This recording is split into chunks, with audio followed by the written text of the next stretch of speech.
मैं Radheshyam sir, lifeline online classes से आज मैं एक बार फिर आप लोगों के सामने बीए पार्ट 2 हिंदी ऑनर्स के कुछ VVI प्रश्न लेकर आया हूं।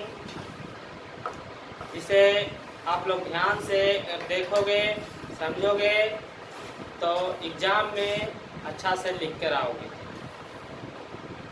तो आइए ज़्यादा समय ना लेते हुए क्लास शुरू करते हैं।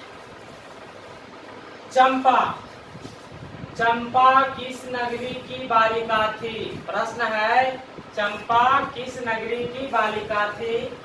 चंपा कास्टिक की एक पात्र है जो कि चंपा नगरी की बालिका थी। आंसर है चंपा नगरी।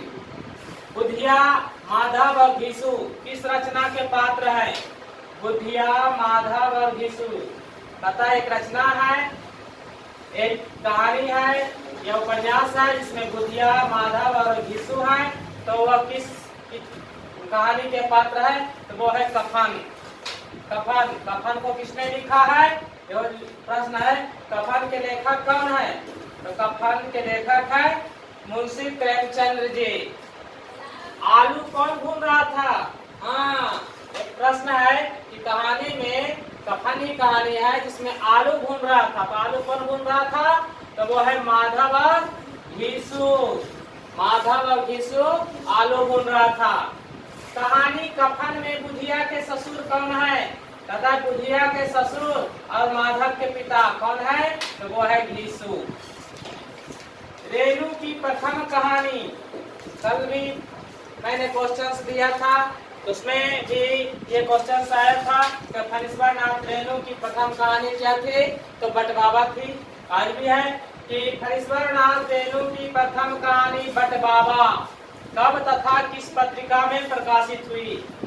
तो आंसर है 1946 ईस्वी में।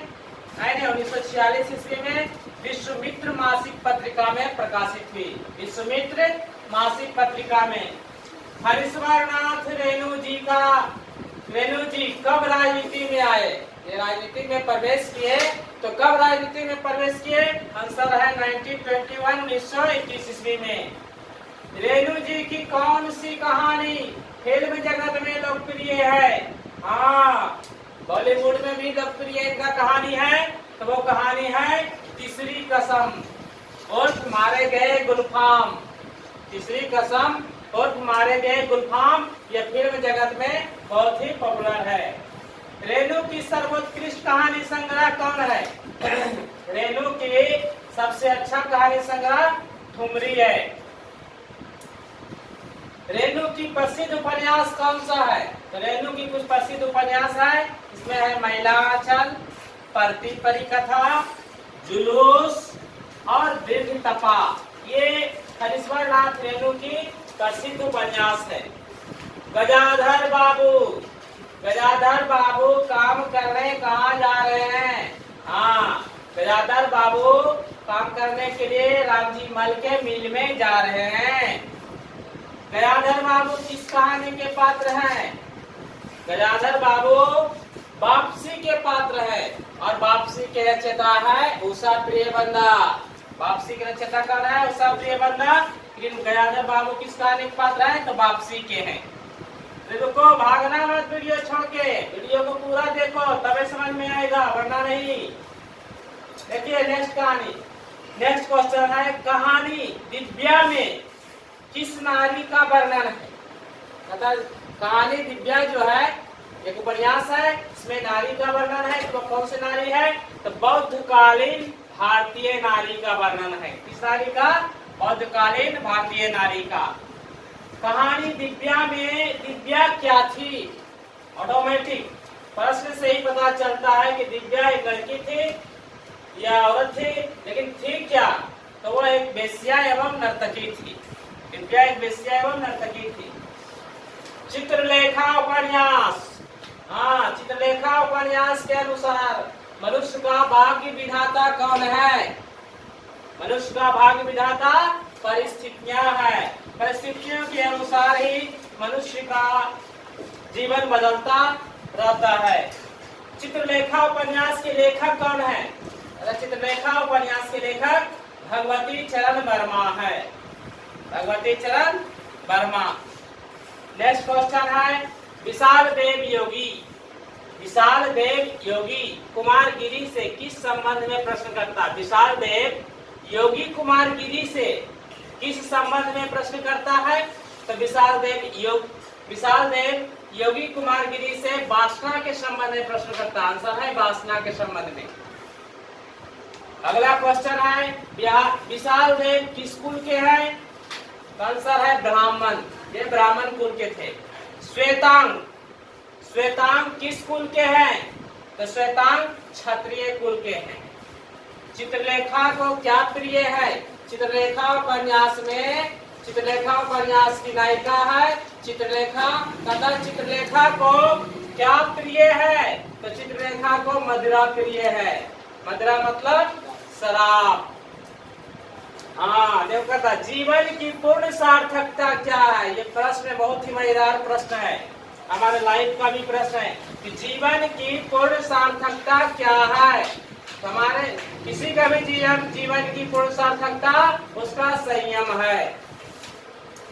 कुमारगिरी के अनुसार, नेक्स्ट क्वेश्चन है कुमारगिरी के अनुसार स्त्री क्या है? तो स्त्री अंधकार है, मोह है, माया है और वासना है। इसलिए इससे हमें दूर रहना चाहिए। नेक्स्ट क्वेश्चन है कुमारगिरी किससे पराजित होता है?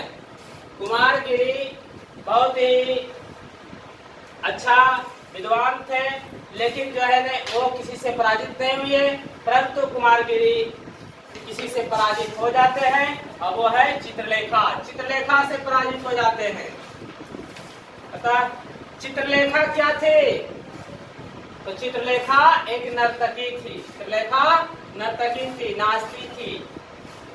सब ही नचावत राम गोसाई, कहता है सब ही नचावत राम गोसाई।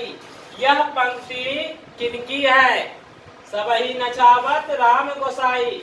माने इसमें कहा गया है कि सभी मनुष्य को राम के अनुसार, राम ही यानी भगवान जो है ईश्वर है, वो ईश्वर ही अपने कर्म करने के लिए प्रेरित करते हैं। जो भी कुछ करता है उस पर से प्रेरणा लेकर के, इसीलिए कहा गया सब ही नचावत राम गोसाई। यह पंक्ति तुलसीदास जी ने लिखा है। तुलसीदास जी, सब ही नचावत राम गोसाई, ये पंक्ति किसने लिखी है? तो तुलसीदास जी।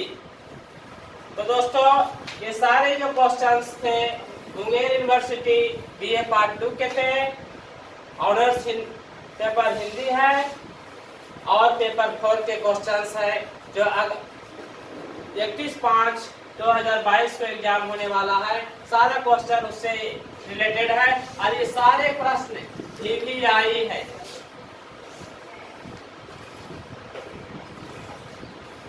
VVI क्वेश्चंस है, वेरी वेरी इंपॉर्टेंट।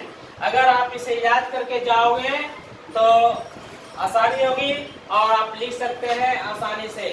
बहुत कम समय में आप टिक मार के चलाइएगा। इसका स्क्रीनशॉट ले सकते हैं। और अगर वीडियो अच्छा लगे तो लाइक और सब्सक्राइब जरूर कीजिएगा और इसे शेयर करना भी ना भूले, कमेंट भी कीजिएगा, क्योंकि आपका रिव्यू पाकर मुझे भी बल मिलता है। थैंक्स।